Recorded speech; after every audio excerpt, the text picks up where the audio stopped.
Assalamualaikum warahmatullahi wabarakatuh. Salam sejahtera buat kita semua. Jumpa lagi bersama saya di channel Melani Busroni, yang mana di channel ini kita akan membahas tentang tutorial teknik-teknik pijat, teknik penyembuhan menggunakan teknik pijat, cara kita mendiagnosa sebuah penyakit, cara kita mempelajari tentang struktur anatomi tubuh.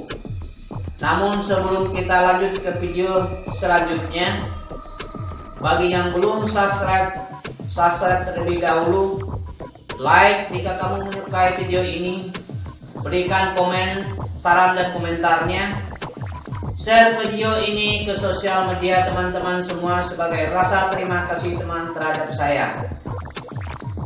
Oke, kita langsung menuju ke video selanjutnya dan selamat menikmati tayangan ini. Bab V, terapi meridian. Pengertian terapi meridian sebagaimana yang dihayalkan oleh orang-orang Cina kuno ribuan tahun yang silam, bahwa pada tubuh manusia mengalir energi yin dan yang melalui saluran yang disebut meridian. Kedua energi ini membentuk sistem pertahanan tubuh melalui keseimbangan keduanya. Jika energi dalam keadaan seimbang, maka tubuh menjadi sehat. Sebaliknya, jika energi mengalir tidak seimbang, maka akan menimbulkan penyakit yin atau yang hingga menimbulkan rasa nyeri pada permukaan kulit. Dengan ditemukannya titik nyeri pada jalur meridian, maka para ahli pengobatan Tionghoa kuno menemukan suatu terapi kesehatan yang disebut terapi meridian.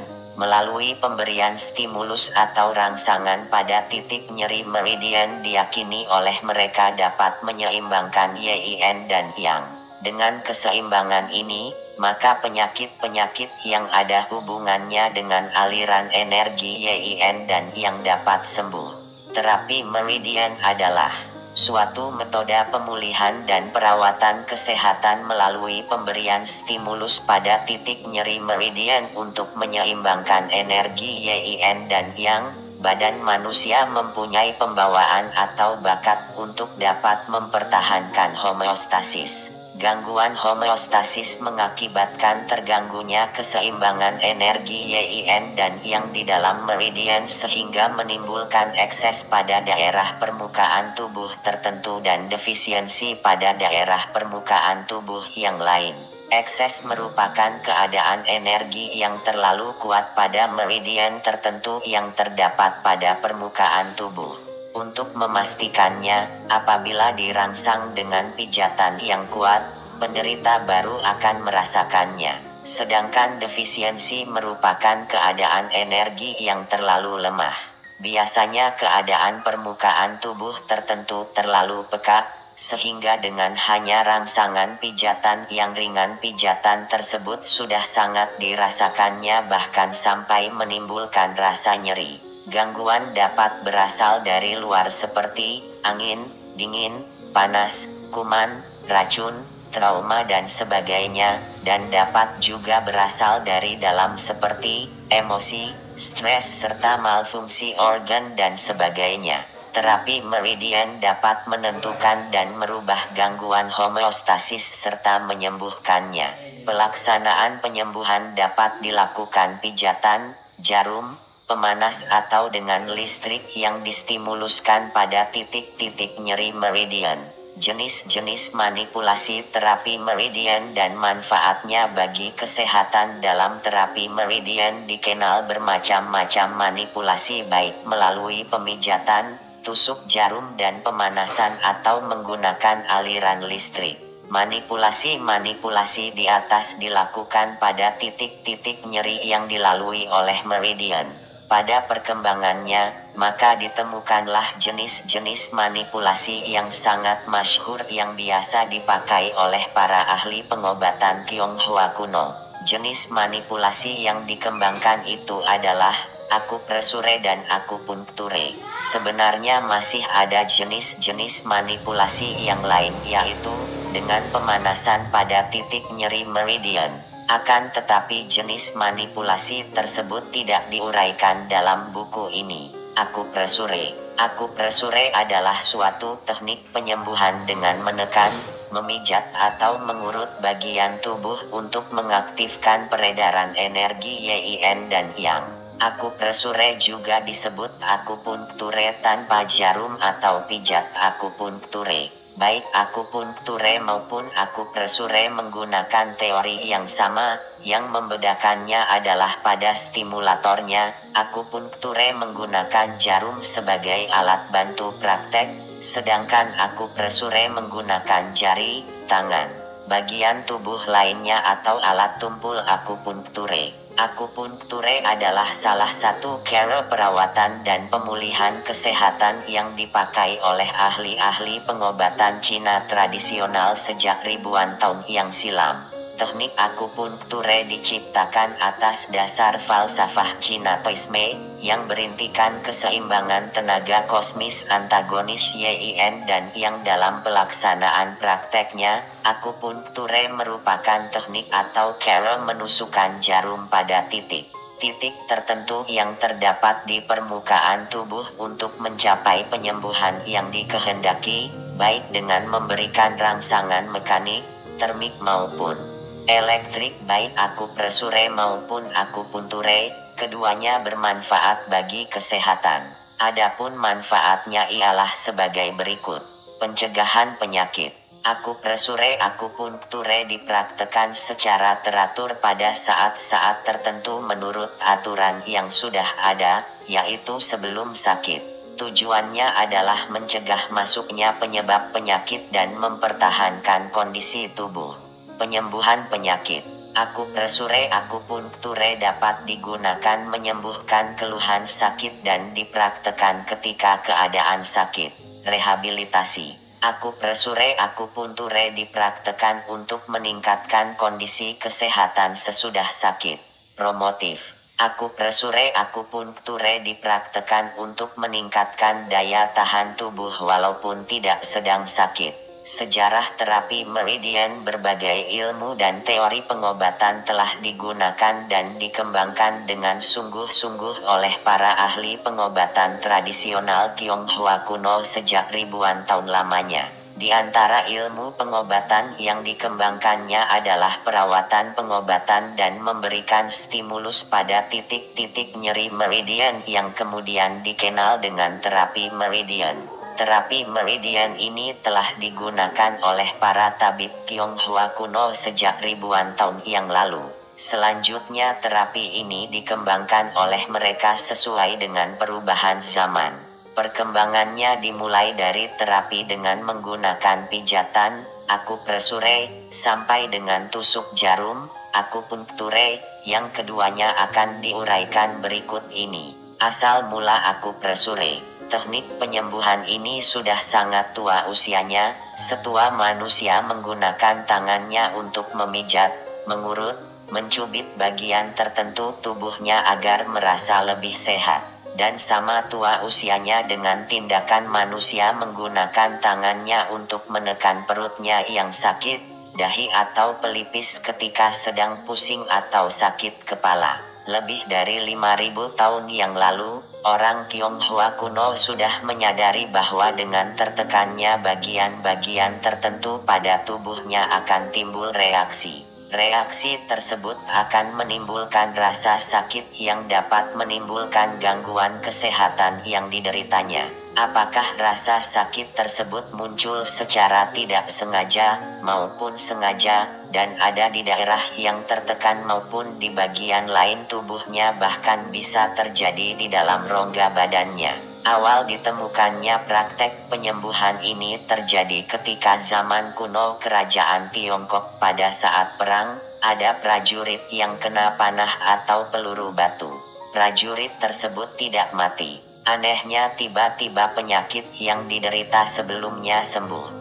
Tentu saja pengalaman gaib ini menjadi perhatian orang banyak dari waktu ke waktu. Kejadian seperti itu semakin banyak jumlahnya, akhirnya peristiwa Peristiwa serupa disusun menjadi sebuah teknik penyembuhan dengan memberikan tekanan pada permukaan bagian dada tertentu dengan dipijat atau diurut.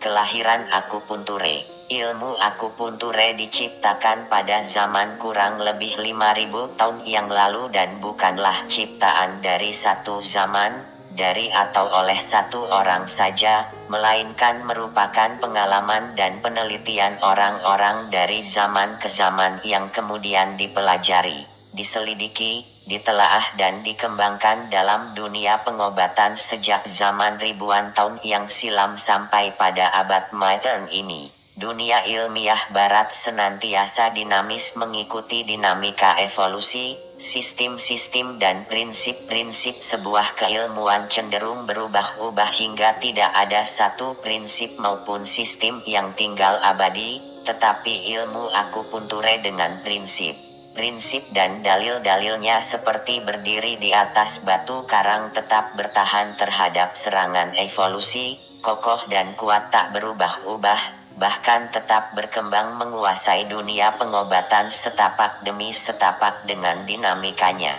Ketika pada tahun 1945 Perhimpunan Internasional Akupunture didirikan di Paris, Prancis, Dr. Roger Coger de la Fouille, ketua pertama perhimpunan tersebut dalam pidato pembukaannya mengatakan bahwa kini lebih dari 1 juta orang telah mempraktekkan akupunture di seluruh dunia, lebih dari 10.000 orang yang berpraktek di benua Eropa dan bahkan Amerika. Ini berarti 100 kali lebih banyak daripada jumlah mereka di abad yang baru lampau.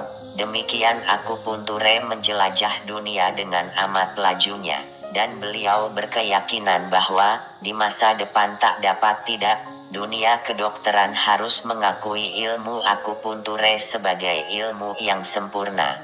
Prinsip terapi meridian adalah melancarkan peredaran energi vital. Setelah peredaran energi vital menjadi lancar, maka terjadilah keseimbangan energi yin dan yang.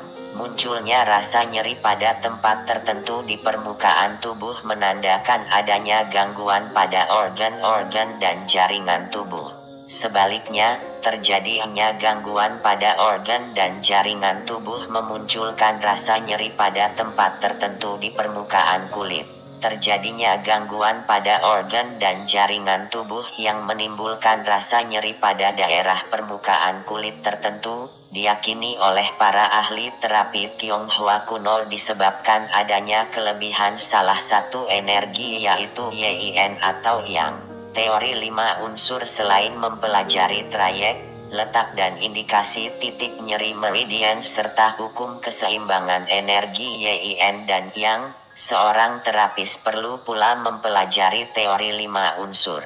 Ke-12 organ tubuh yang juga menjadi nama dari meridian simetris masing-masing memiliki hubungan dengan jaringan-jaringan tubuh, panca indera, rasa dan perasaan serta cairan-cairan tubuh dan lingkungan di luar tubuh.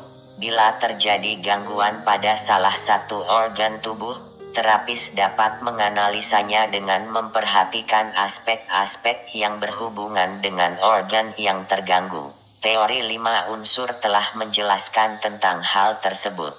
Teori 5 unsur adalah sebuah pedoman untuk mengetahui dan menganalisa hubungan organ satu dengan lainnya, organ dengan penyebab penyakit, organ dengan panca indera maupun dengan cairan tubuh, untuk menerapkannya. Maka dirumuskanlah tabel 5 unsur guna keperluan menelusuri gejala penyakit yang diderita atau yang muncul dan mencari hubungannya dengan bagian-bagiannya. Tabel tersebut disusun berdasarkan pengalaman ratusan tahun. Ternyata organ tubuh mempunyai hubungan dengan alam semesta, kejiwaan dan dengan jaringan-jaringan tubuhnya termasuk panca indera. Orang Tionghoa kuno menggambarkan 5 unsur tersebut dengan lambang-lambang. Kayu merupakan lambang hati dan kandung empedu. Api merupakan lambang jantung dan usus halus. Tanah merupakan lambang limpa dan lambung.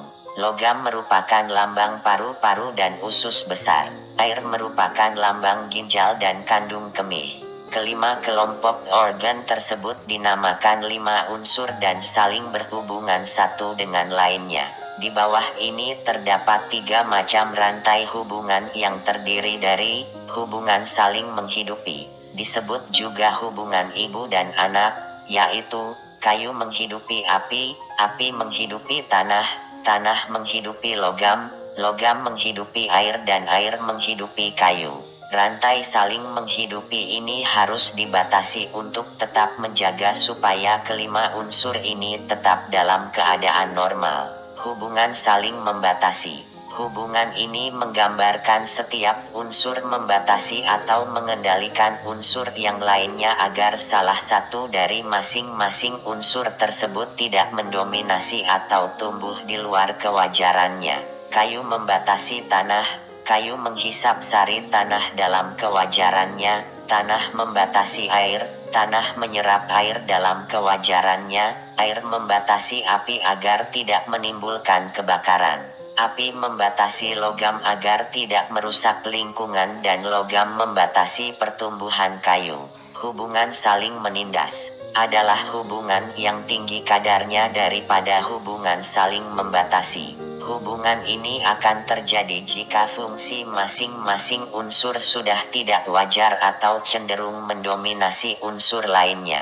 Dalam hubungan saling menindas, muncul gejala kelainan fungsi masing-masing organ atau organ didominasi oleh organ lainnya. Contoh, jika tanah menindas kayu, berarti tanah dalam kondisi sakit, berfungsi lebih, sehingga menyerang balik organ atau unsur yang seharusnya mengendalikannya.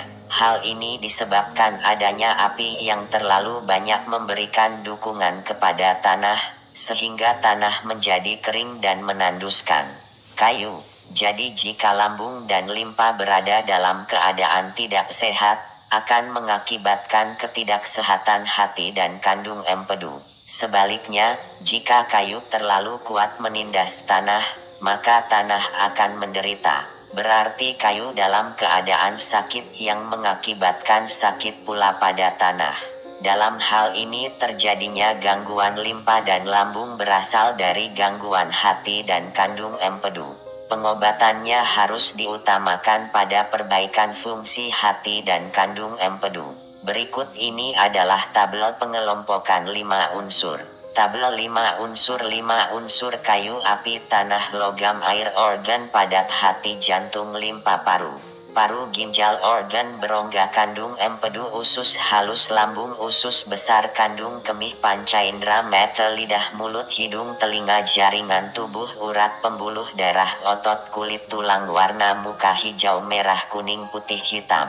Kesukaan rasa asam, pahit, manis, pedas, asin, penyebab penyakit luar angin, panas, lembab, kering, dingin, penyebab penyakit dalam, jengkel, dongkol, gembira, rindu, bercinta, khawatir, takut, suara, menjerit, tertawa, menyanyi, menangis, merintih, cairan air, mata, keringat, air liur, ingus, kotoran telinga. Jika hati dan kandung empedu mengalami kelainan fungsi, dapat dilihat adanya gejala tidak atau keluhan pada mata, urat, warna muka kehijauan, keinginan akan rasa asam yang berlebihan. Ini disebabkan oleh angin, cenderung jengkel dan mendongkol, ingin menjerit terus dan banyak mengeluarkan air mata, atau ada masalah pada fungsi mata. Demikian seterusnya, tabel pengelompokan 5 unsur ini dapat dipakai sebagai pedoman mencari sebab gangguan penyakit atau keluhan dengan meneliti hubungan semua aspek yang ada keterangan. Sampul jantung merupakan bagian dari jantung sehingga sampul jantung merupakan organ api. Sedangkan pemanas dalam ilmu anatomi fisiologi tradisional merupakan organ hipotesa. Pemanas berpasangan dengan sampul jantung yang merupakan organ api. Terima kasih sudah menonton video saya sampai dengan selesai. Jangan lupa subscribe, like, komen, dan share ke sosial media teman masing-masing. Sampai jumpa di video saya selanjutnya.